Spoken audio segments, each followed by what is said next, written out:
Bienvenue dans ce cours sur le contexte institutionnel. Alors, ce cours va nous permettre de découvrir les différents interlocuteurs qui sont en relation avec les entreprises et avec les organisations. Alors, ce chapitre va se diviser en trois parties, à savoir les chambres consulaires, qui sont, elles, liées aux départements, aux régions et à la fois aux différentes grandes familles d'activités, à savoir l'industrie, l'agriculture, le commerce, l'artisanat, plein d'autres choses. Une autre des parties va être sur les organisations professionnelles, qui sont les organisations salariales et les organisations patronales. Et enfin, une dernière partie qui va être sur l'État, les collectivités territoriales, ce qui représente les différentes strates, les différentes organisations de notre pays. Nous allons commencer par les chambres consulaires. Donc ces chambres consulaires sont au nombre de trois. Il y a les chambres des métiers et de l'artisanat, les chambres de commerce et d'industrie et les chambres d'agriculture et des territoires. Nous allons commencer par les chambres de métiers et de l'artisanat. Ces chambres des métiers et de l'artisanat sont des établissements publics, donc qui appartiennent à l'État, mais qui sont administrés par des artisans, des personnes d'entreprises privées. Ces chambres sont chargées de défendre les intérêts généraux de l'artisanat et elles ont pour principale mission de tenir le répertoire des métiers, de tous les métiers de l'artisanat, de délivrer les diplômes, d'attester par des VAE justement quelles sont les compétences, les qualifications pour obtenir les diplômes, d'organiser l'apprentissage dans les différents secteurs des métiers au sein des CFA, d'intervenir et d'organiser la formation continue des artisans pour qu'ils puissent continuer à se former et à se perfectionner tout au long de leurs compétences, de leur activité, agir auprès des jeunes qui désirent créer ou reprendre une entreprise, améliorer la rentabilité des entreprises et enfin améliorer la qualité des produits et services.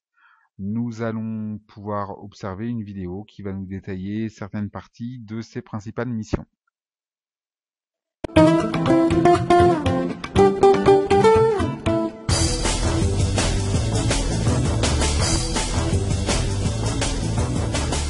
Créer une entreprise est une formidable aventure.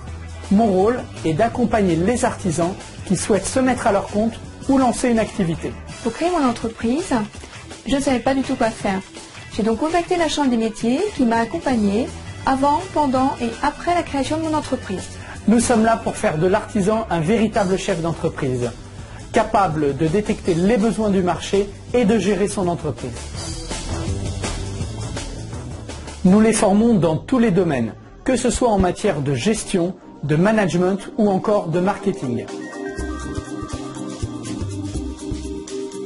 Pendant la création de mon entreprise, j'ai sollicité la Chambre des métiers pour avoir des informations sur le statut de l'artisan, sur ses droits et obligations. J'ai suivi un stage pour créateur d'entreprise et surtout pour faire une étude de marché sur le secteur de la bijouterie. Nous sommes vraiment à leur côté au moment de la création d'entreprise. Pour le business plan, l'étude de marché, le dossier de financement, la demande de prêt, sans oublier bien sûr les formalités.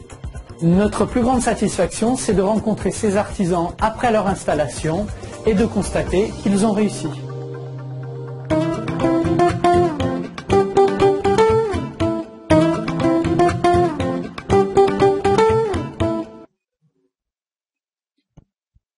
Nous allons maintenant aborder les chambres de commerce et d'industrie. En l'occurrence, nous allons prendre pour exemple la chambre de commerce et d'industrie de Bordeaux, qui se trouve place de la Bourse. C'est elle qui va gérer l'intégralité des entreprises du commerce, de la vente et de l'accueil dans lesquelles vous êtes susceptible de travailler. Donc une chambre de commerce et d'industrie ou CCI, c'est un établissement également public administratif. Elle représente les intérêts généraux du commerce, de l'industrie et des services auprès des pouvoirs publics, donc auprès de l'État et du gouvernement. Elle a comme principale mission d'accompagner les entreprises au quotidien, de fournir des informations économiques et juridiques auprès des chefs d'entreprise s'ils ont des questions particulières, d'effectuer justement les formations initiales et continues pour les chefs d'entreprise comme pour la Chambre des métiers de l'artisanat afin de les laisser toujours dans l'actualité et à la pointe du progrès. Réfléchir, proposer des idées sur l'aménagement du territoire pour les entreprises de la région, c'est-à-dire que là, les CCI vont être en relation avec les départements et les régions pour les implantations, les zones d'activité, les zones industrielles. Et enfin, représenter et promouvoir les entreprises auprès des pouvoirs publics, auprès de l'État, auprès du gouvernement. Nous allons également voir une petite vidéo qui va expliquer les grandes missions de la CCI de Bordeaux.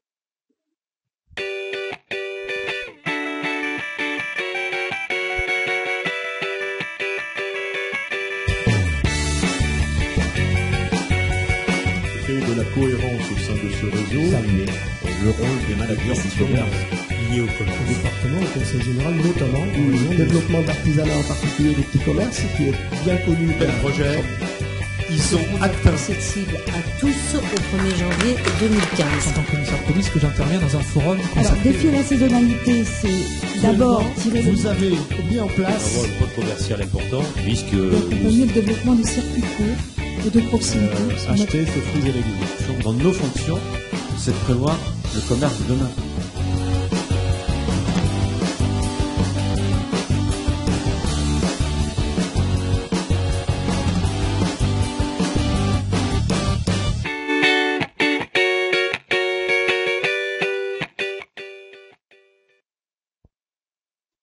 On a pu voir grâce à cette vidéo justement toutes les possibilités de la CCI sur l'accessibilité, sur les réseaux de distribution, sur le commerce de proximité.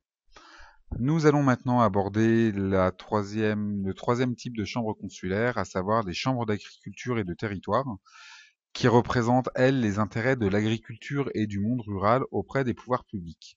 Alors nous sommes dans une région extrêmement agricole, finalement, l'Aquitaine, avec un département, la Gironde, avec une agriculture encore plus axée sur le vin, la viniculture. Et nous allons pouvoir voir à travers la vidéo justement tous les intérêts que peuvent amener la Chambre d'agriculture de la Gironde pour le développement et l'industrialisation justement de ce monde du vin. Les principales missions des chambres d'agriculture vont être de représenter et défendre les intérêts agricoles, d'informer et conseiller les agriculteurs et participer à la promotion de l'agriculture. La vidéo que nous allons voir va être principalement axée sur le monde vitivinicole, mais nous allons surtout voir la puissance de la chambre d'agriculture pour développer cette industrie mondialement connue par l'appellation Bordeaux.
Après cette découverte des chambres consulaires, nous allons maintenant aborder les organisations professionnelles.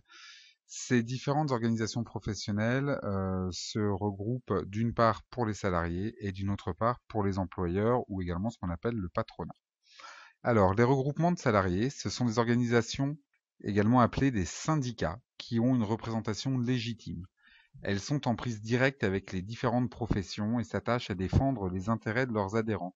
Elles sont consultées à la fois par l'État et par d'autres entités et ont des activités de négociation visant à faire évoluer les différentes conditions de travail. Il existe 5 grands syndicats en France auxquels sont rattachés beaucoup d'autres syndicats. Ces grands syndicats sont la CFTC, la CGT, la CFDT, la FO et la CFE-CGC. Un syndicat est une association de personnes dont le but est de défendre les droits et les intérêts de ses adhérents. Les syndicats naissent avec la révolution industrielle du XIXe siècle. En 1884, une loi est votée et ainsi les autorise officiellement. Depuis 1936, les réformes sociales du Front populaire sur le Code du travail, les syndicats se sont organisés selon la taille des entreprises. Alors à partir de 11 salariés dans une entreprise, il est obligatoire d'organiser des élections pour choisir des délégués du personnel. Leur rôle est de vérifier l'application du droit du travail dans l'entreprise. Les entreprises de plus de 50 salariés doivent constituer un comité d'entreprise, ou CE. Le CE propose par exemple des prix attractifs aux salariés pour partir en vacances ou des places de cinéma à prix réduit. Dans le monde de l'entreprise, 5 syndicats principaux sont à retenir. La CFDT, la Confédération française démocratique du travail, la CGT, la Confédération générale du travail, FO, Force ouvrière, la CFE-CGC, la Confédération générale des cadres, et la CFTC, la Confédération française des travailleurs chrétiens. Dans la fonction publique, il existe également la FSU, la Fédération syndicale unitaire, et l'UNSA, l'Union nationale des syndicats autonomes.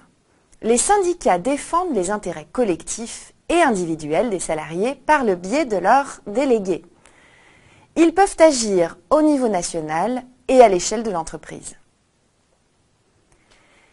Les délégués syndicaux sont donc élus par les salariés pour les représenter.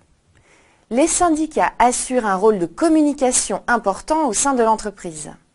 Ils transmettent aux salariés les informations obtenues lors des réunions, par exemple. Ou encore, ils informent les salariés sur leurs droits individuels. En cas de conflit avec l'employeur, les syndicats défendent les intérêts des salariés auprès des directions. La priorité est donnée à la recherche du compromis, mais les blocages peuvent conduire à des actions de protestation. Alors, les actions de protestation s'expriment par les pétitions, les manifestations ou les grèves. Le droit de grève est inscrit dans la Constitution de 1958.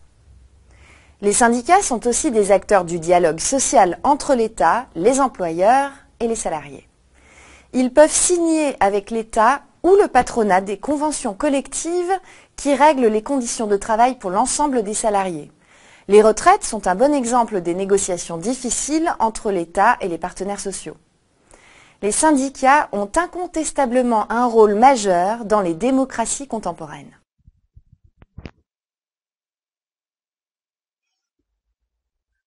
À la suite des regroupements de salariés, nous allons, en toute logique, aborder les regroupements d'employeurs.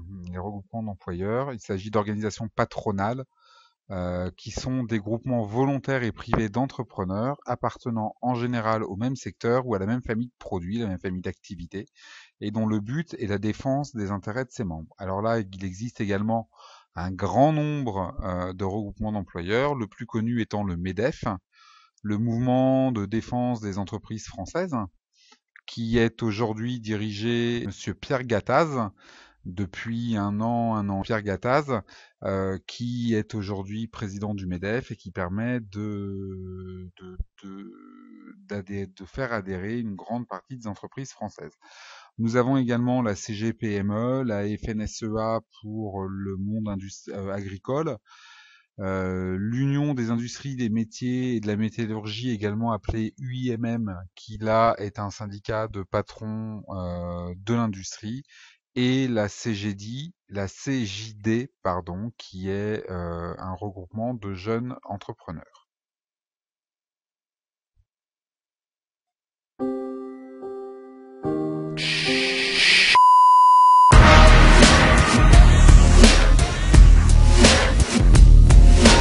C'est un mouvement qui nous prépare à monter des marches qui ne sont pas à notre niveau. C'est-à-dire que systématiquement, on est en train de s'élever de façon complètement anormale. Il faut casser les règles, il faut bouger les choses. Ça nous apprend en fait à arrêter de vouloir travailler tout seul.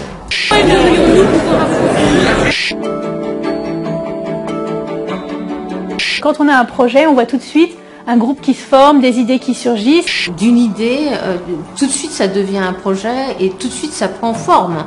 Les journées comme ça rebooste et ça donne vraiment envie d'expérimenter, de tester des nouvelles méthodes dans nos entreprises. Ça révolutionne les mentalités dans ta propre entreprise. C'est la seule école au métier de dirigeant entrepreneur, qui est le métier entre les métiers, qui est notre métier au quotidien. Moi j'avais 200 raisons d'annuler et de ne pas venir et puis je sais que demain soir je vais repartir avec plein de bonnes idées à mettre en œuvre. 1600 emplois étaient aujourd'hui proposés aux jeunes qui sont venus rencontrer les chefs d'entreprise du CJD. Pour être nourrisson à l'extérieur, il faut se nourrir soi-même. Et le CJD, c'est un des rares endroits, je ne dis pas le seul, mais un des rares endroits où on peut se nourrir. Et bénéficier de l'expérience des autres pour éviter quelques écueils.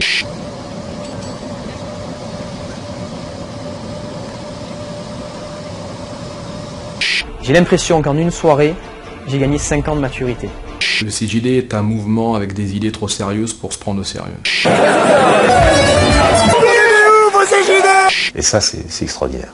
Je connais pas d'autres endroits où on fait ça.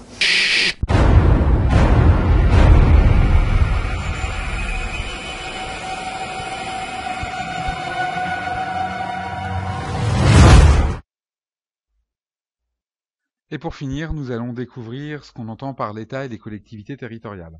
Donc sur la carte que vous avez sous les yeux de l'État français et des territoires français, nous allons pouvoir découvrir ce que c'est. L'État, à la base, c'est ce qui définit un pays à l'intérieur de ses frontières.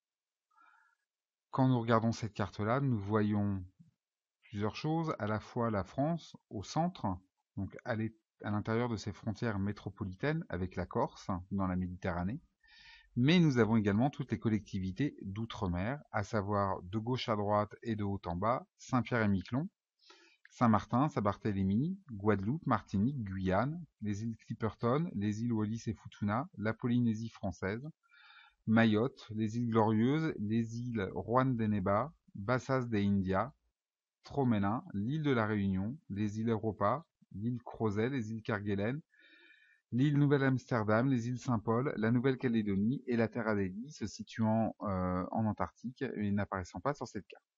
Donc là, c'est l'intégralité du territoire français, de l'État français, à l'intérieur de ses frontières, que ce soit d'un point de vue métropolitain, par la France, en Europe, mais également par les collectivités d'outre-mer, les départements, les régions et les territoires. Nous avons à l'intérieur de ces collectivités territoriales 3 types de collectivités, la commune, le département et la région. Chacune de ces collectivités a différentes compétences en fonction de ses activités. La commune a pour compétence la gestion des écoles maternelles et primaires, des locaux, les centres communaux d'action sociale, donc pour aider les personnes qui sont en difficulté, un plan local d'urbanisme pour l'installation de maisons ou de zones industrielles, les permis de construire de ces différents établissements. Sur cette carte, nous voyons qu'il existe en France plus de 36 000 communes, représentées toutes par différents points. On voit que la densité est extrêmement importante. Il existe également les départements. Le département a lui pour compétence la gestion des collèges, la gestion des déchets, la gestion des transports routiers, la solidarité à l'intérieur des départements. Il existe au sein de la métropole un peu moins d'une centaine de départements que nous pouvons cumuler avec les départements d'outre-mer, la Guadeloupe, la Martinique, la Guyane, Mayotte, la Réunion et récemment l'île de Mayotte qui est indiquée. Les départements métropolitains et de l'outre-mer. Enfin, il existe les régions qui ont, elles, pour compétence la gestion des lycées, l'élaboration du schéma régional d'aménagement du territoire, les trains express régionaux, le développement économique, la solidarité à travers le RSA. Ces régions sont au nombre de 22 métropolitains sur le territoire métropolitain, plus 5 régions outre-mer. Donc les régions d'outre-mer étant la Guadeloupe, la Martinique, la Guyane, la Réunion et Mayotte, qui sont également des départements, et les régions telles qu'apparaissant sur la carte, aujourd'hui au nombre de 22, et avec la réforme territoriale qui devrait passer à 13 ou 14 régions dans les mois à venir. Nous avons donc fini ce cours sur le contexte institutionnel et sur les différentes interlocuteurs, sur les différents interlocuteurs qui sont en relation avec les entreprises et les différentes organisations. Je vous laisse le soin de revoir cette vidéo si vous en avez besoin. Je vous souhaite une bonne fin de journée. Au revoir.